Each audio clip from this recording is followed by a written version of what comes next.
Today, we're going to crack open John Calvin's masterpiece, The Institutes of the Christian Religion, to really dig into a massive question he saw at the very heart of the Reformation. And that is God's glory something that can be shared? Can you divide it up? We're going to trace his argument step by step to see why, for him, the answer to that was an absolute, resounding no. And this gets us right to the central tension that Calvin wanted to address. Where is the line? Can we actually draw a neat, clean line between giving honor to created beings, like saints or angels, and giving worship that's due to God alone? Is that even a real distinction? For Calvin, this wasn't just a word game. He believed it was the key to understanding everything that had gone wrong with worship in the church. Okay, so to really get Calvin's critique, first we have to get on the same page with his starting point. He doesn't just jump in by listing all the problems. No, he starts by defining what true religion actually is. And for his whole argument, this foundation is absolutely everything. What's so incredible about Calvin's definition here is that it's not some passive belief. True religion is an active binding of ourselves to God. It's this constant, watchful effort to make sure that nothing that is uniquely divine, not one attribute, not one ounce of honor, ever gets handed off to anyone or anything else.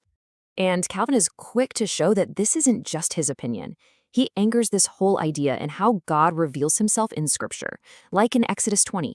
When God calls himself jealous, Calvin argues that this isn't some petty human feeling. It's a holy, righteous zeal for his own glory, a glory that is totally tied up with the good of his people. So now let's see how Calvin takes that foundation and applies it to what he saw as the big problem. He argues that the biggest threat isn't flat-out atheism. It's something way more subtle, a corruption he calls superstition. And he describes what it does as a kind of grand theft, literally tearing God's glory to pieces. And here's the strategy as Calvin saw it. Superstition is really clever, It doesn't try to dethrone God. Outwardly, it says, oh yeah, God is supreme.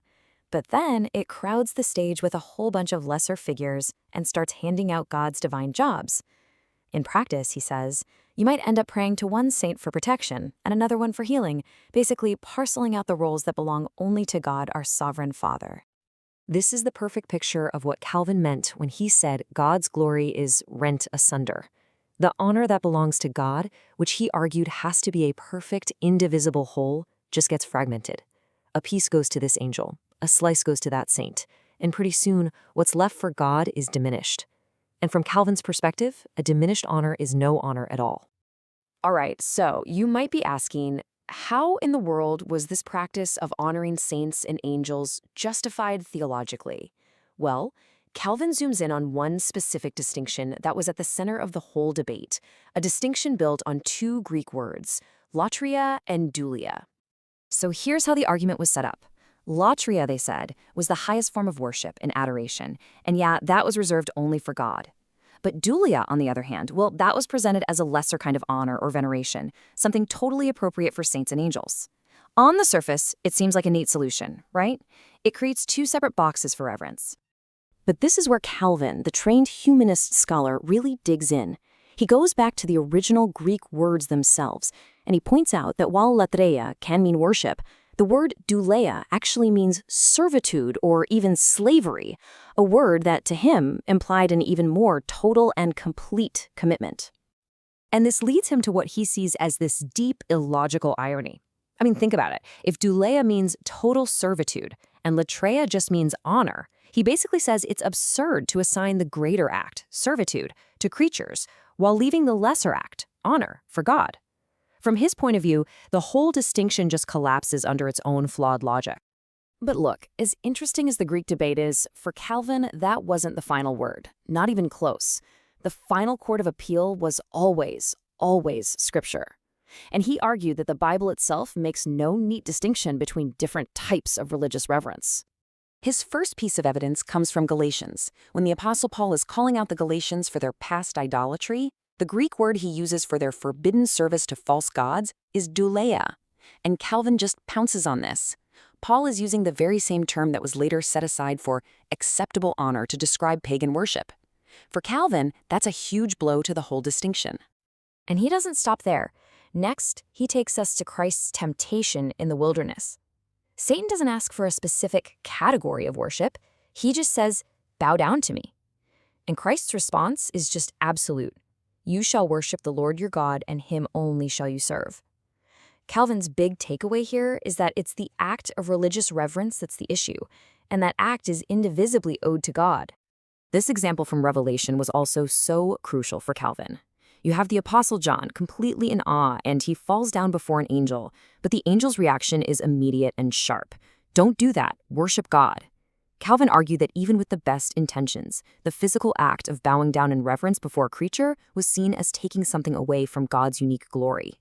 And if there was any doubt left, Calvin points to the story of Cornelius and Peter in Acts. Here's this guy, Cornelius, described as devout and God-fearing, and he falls at Peter's feet. But Peter, just like the angel, shuts it down, saying, "Stand up, I too am a man."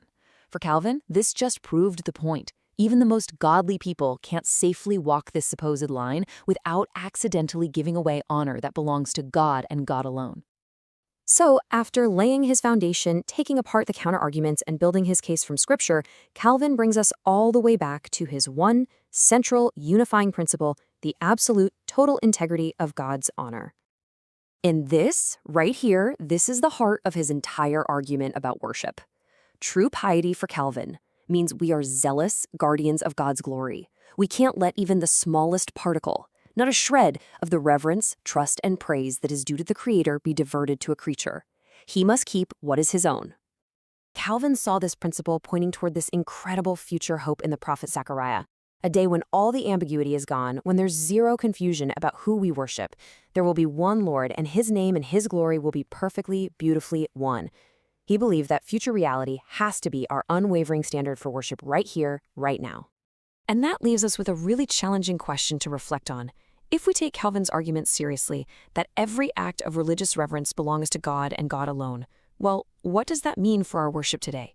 How does it sharpen our focus and direct our prayers, our trust, and our praise entirely onto the one God, through the one mediator he's given us, Jesus Christ?